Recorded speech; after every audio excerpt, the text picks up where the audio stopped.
Како што најави, Volvo го представи електричниот XC40, а со него и ознаката Recharge, која во иднина ќе ја носат сите такви модели на марката.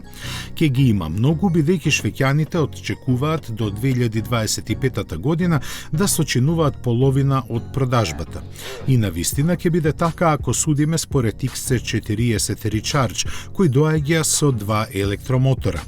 Тие заедно на сите 4 тркала испорачуваат вкупно 408 конски сили, кои ќе го забрзаат до 100 км на час за 4,9 секунди. Како и сите идни модели, без разлика дали се бензин, дизел, хибридни или електрични, Volvo ја има ограничено максималната брзина на 180 км на час. Батериите со капацитет од 78 кВт сместени во подот на возилото му овозможуваат автономија од солидни 400 км. За полнење на 80% од нивниот капацитет на брз полноќ се потребни 40 минути, а на обичен 7,5 часа.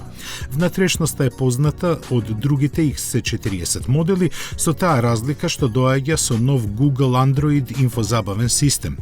Просторот за патниците изгледа нечепната, треба да се спомене и дека под предната хауба се на располагање уште 31 литар за багаж.